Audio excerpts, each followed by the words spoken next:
Ah, geez, you know it's gonna be bad if even the certificate of authenticity calls it a freak. Welcome back, troglodytes, to your daily dose of guitar information, the Trogly's Guitar Show. So I had a fan share me a very, extremely peculiar guitar that I think is going to be so far out there, it even outsurpasses any crazy thing that I could create within the custom shop. So what sleeps inside this Gibson Les Paul bass case? Well, I can tell you one thing, it's not a Les Paul bass. Look at that! Oh.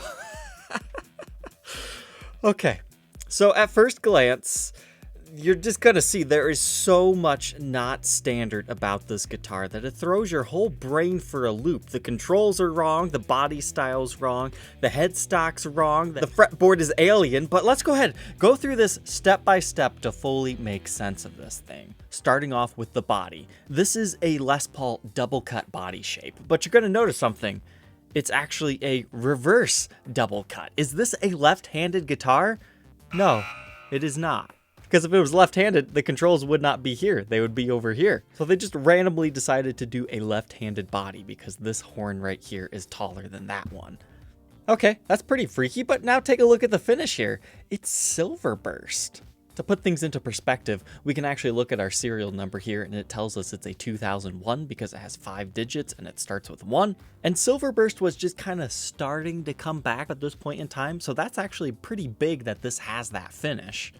After its discontinuation in the late 80s, you really didn't see Silverburst on a Gibson guitar until about 2003. Now that's not to say you won't find some custom orders here or there, or I might be forgetting a run, but that's when you first start seeing it on a Les Paul custom again. So this thing actually being a 2001 with this finish is kind of a big deal. On top of that, that's the only double cut Les Paul standard that I've ever seen in this finish. I mean, that's a really wide Silverburst.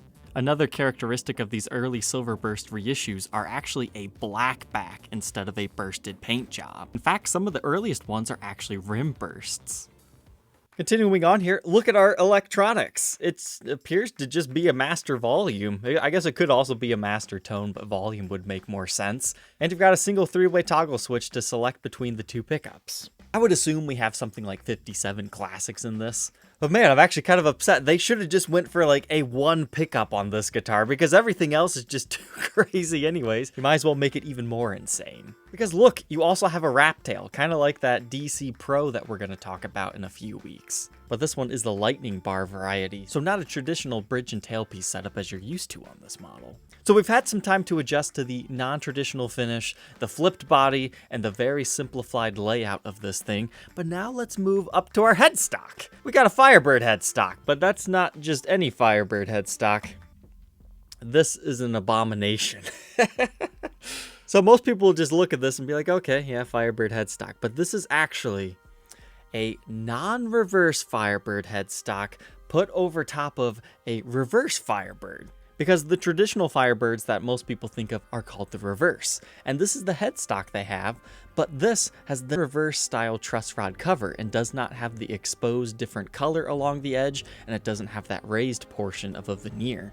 So this blends both of the Firebirds in that aspect, especially since it's utilizing the vintage banjo style tuners. So at first I was kind of disappointed that it didn't have that veneer and the color on the edges, but then when I realized that, it's just being even freakier than it already was, it's like, okay, I see what you guys were doing there, okay. And as we saw on the back here, it is labeled a prototype. Now we doubt this prototype ever actually became a production model, because I've never seen one, but maybe it was just all these different specs they wanted to try it out on one guitar. Or maybe they just had some leftover parts that they wanted to throw into one guitar. And as we saw on the paperwork in the beginning, it's labeled Les Paul Freak DC. So how does it get freakier than this? Take a look at the fretboard. I don't believe I've ever seen these inlays used on anything else. They are gigantic dot inlays. I mean, we're talking full moons here. All the way at the bottom of the fretboard, you can see that the frets actually run over top of the inlays. They made them the same size throughout the entire fretboard. I'm not really sure if I like that spec, to be honest, but it kind of reminds me of like a full moon, and you've got the whole Silverburst thing going on, so I kind of see the theme that they were going for here. It just looks a little bit obnoxious. But the more and more I look at it, the more I feel that I have seen this on maybe a different guitar brand before. Maybe it's just the photo angle. It almost looks like some of those are off center. And it looks like an ebony fretboard to me that's completely bound, and the body of the instrument is also bound. So it's a very Les Paul standard-like guitar in that aspect. But how could this Les Paul freak get even freakier? Just wait until you see the back. It's Stinger Central. So the whole backside of the instrument is black, but they left the neck natural for some reason, and they did that very vintage-looking stinger, not only at the heel, but you can also see it right here at the headstock area, right by that Gibson Custom Shop decal. This is just such a freaky guitar. Most people, if they were to run into this thing in the wild, they would probably ask, is this a fake guitar? Because that is exactly what this looks like. But based on the paperwork and everything, I have reasons to believe that it would be legitimate. But I think the big question that people have today is, what is the story behind this? Where did this guy even find this monstrosity of a Gibson Custom Shop prototype? What is the rest of the story on this model? The story I was told is this guy got it from his father-in-law, who has been in the real estate auction business for over 40 years. He remembers buying it at a bankruptcy auction, but other than that, even he doesn't know the full history on this one. Now, since it's a 2001, we could technically call up Gibson and ask them if they have records of this guitar, because Gibson's pretty good about that as long as it's a post-1989 Gibson. And he was thinking that the case might not be original because, once again, it says a Les Paul bass case. But with being kind of a weird, freaky custom shop prototype, it's possible it came from the factory this way, because I doubt they had a special case made just for that Firebird headstock on a DC Les Paul. And what's with Firebird headstocks being thrown on everything? There's a recent prototype out there of an Explorer with one of these headstocks on it. I don't know how I feel about that, and I think Lizzie Hale has a new signature potentially coming out that has something like that. Firebird headstocks are cool, but I think they belong on Firebirds for the most part. Now, Explorer headstocks, you can throw that on every shape and I'll be happy. In order to pull the Firebird headstock off, in my opinion, it needs to be the one that has the veneer over top with the additional finish, and it needs to be a neck-through guitar. So if you're going to throw a Firebird headstock on a Les Paul, an Explorer, or a Flying V, let's make them a neck-through, because that makes them interesting just besides the headstock being goofy. It's goofy for another reason too. And even though this guitar is not for sale, I was able to get a playing demo from its current owner, so we can at least appreciate the beauty of this oddity.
The only question left, would you rock this freak DC Les Paul or not?